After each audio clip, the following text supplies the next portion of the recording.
আটা কালকে আমি চাউল ভিজায় আটা বাইটা পাটার মধ্যে আমি রাইটা দিছি। ঠিক আমি বলের মধ্যে আটাগুলো ঢালছি, ঢালার পরে এখন কিভাবে প্রসেস করবো ঠিক আছে আপনাদের সাথে শেয়ার করতে পারছেন। এখানে চিনি দিছি, লবণ দিছি, আর একটু আটা দিছি। আটা দিয়ে এটা এখন মাখাবো, গুলানো শেষ। এখন এদিকে দিছি কড়াইয়ের মধ্যে তেল গরম করতে দিছি। ঠিক আছে আপনারা দেখতে পাচ্ছেন। তাহলে তেল পিঠা বানাবো, কারণ আপনাদের ভাইয়া পছন্দ করে না। ঠিক আছে, তা আমার একটু খাইতে মন চাইছে দেখা আমার মা দেশের থেকে চাউল পাঠাইছে, চাউল নিয়ে আসছিল। সেই চাউল শেষের দিকে তা এক পট চাউল ছিল, সেটা আমি ভিজায় রাখছি। ভিজায় রাখার পরে কালকে বাইটা রাখছি ফ্রিজে। ঠিক আছে, ফ্রিজে রাখার পরে তো আজকে তো ভাবলাম যে তেলের পিঠা কইরা নেই। ঠিক আছে, চাউল শেষ, পরবর্তীতে সামনের মাসে মনে করেন আর কয়েকদিন পর বাড়ি যাবো, বাড়ি গেলে আবার চাউল হবে। ঠিক আছে, এখন খাইতে বলছে যে এখন ঠান্ডা ঠান্ডা ভাব, শীতকাল আসা বসে একটু পিঠা যদি না খাই তাহলে কি হয়। তা দেখতে পাচ্ছেন আমার প্রসেস করা সব শেষ। 100% পিঠাটা আমি সাইডা দিছি, জানি না কিরকম হয়, ফুলবে কি ফুলবে না জানি না, নতুন পিঠা বানাচ্ছি। ঠিক আছে, তা কিরকম হয় আপনাদেরকে আমি দেখাবো। ঠিক আছে, তেলের মধ্যে সাইডা দিছি, জানি না কেমন হবে। 100% আমার এরকম পিঠার সাইজ জানি না কখন হবে। পিঠার সাইজটা দেখেন কেন এরকম হচ্ছে জানি না। আমি কখনো তেলের পিঠা বানাই নাই, আজকে ফার্স্ট বানাইলাম, জানি না কেমন হয়েছে। আর আপনাদের আমি কিরকম হয় আপনাদের আমি দেখাবো। ঠিক আছে, 100% ফাইনালি একটা পিঠা হয়েছে দেখেন। আমি আজকে এটা দিয়ে উঠাইছি। ঠিক আছে, পরবর্তীতে পিঠা দিছি আমি, তা আপনাদের দেখাবো সব পিঠাই দেখেন কিরকম হয়েছে, দেখতেই পারছেন। প্রথম একটা উঠাইছি, উঠানোর পরে পর দ্বিতীয় পিঠা দিল। দর্শক ভাই বোনেরা, ফাইনালি আমার পিঠা শেষ বানানো, দেখতেই পারছেন। আমার পিঠার চেহারা ভালো হয়নি, পিঠাগুলো ফুলেও নাই। তা আমি নতুন বানাইছি তো এই কারণে এই অবস্থা।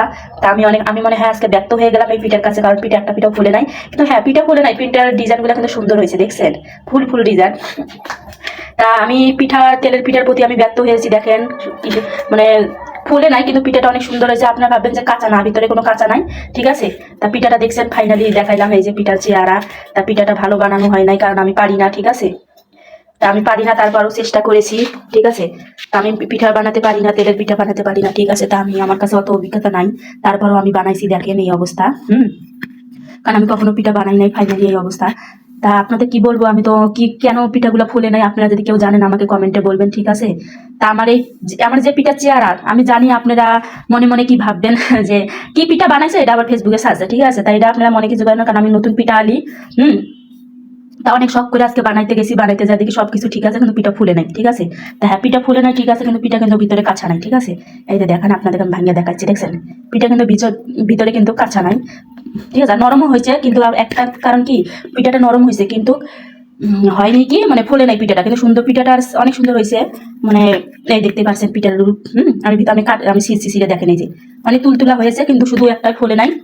ঠিক আছে, তা আপনাদের যে আমি এত সুন্দর একটা পিঠা বানানো দেখাইলাম, আপনারা তো বলবেন পিঠা ভালো হয়নি। আমি যদি আপনাদের ভালো লেগে থাকে, ঠিক আছে, আপনাদের ভালো লেগে থাকলে একটা লাইক করবেন, একটা কমেন্ট করবেন। আপনারা তো বলবেন যে পিঠা ভালো হয়নি কেন, আমি আর শেয়ার করার কথা বলবো না, কারণ আপনাদের তো বলবেন যে পিঠা শেয়ার করবো কি, যদি ভালো লেগে থাকে তাহলে শেয়ার করেন। তাই আজকে এই পর্যন্ত। আর পিঠা কিভাবে বানাইতে হয় আমি তো জানি না, আপনারা যদি জানেন আমাকে একটু কমেন্টে বলবেন। ঠিক আছে, আমি প্রথম পিঠা বানাইছি। ঠিক আছে, তা ভালো থাকবেন, সুস্থ থাকবেন, আল্লাহ হাফেজ।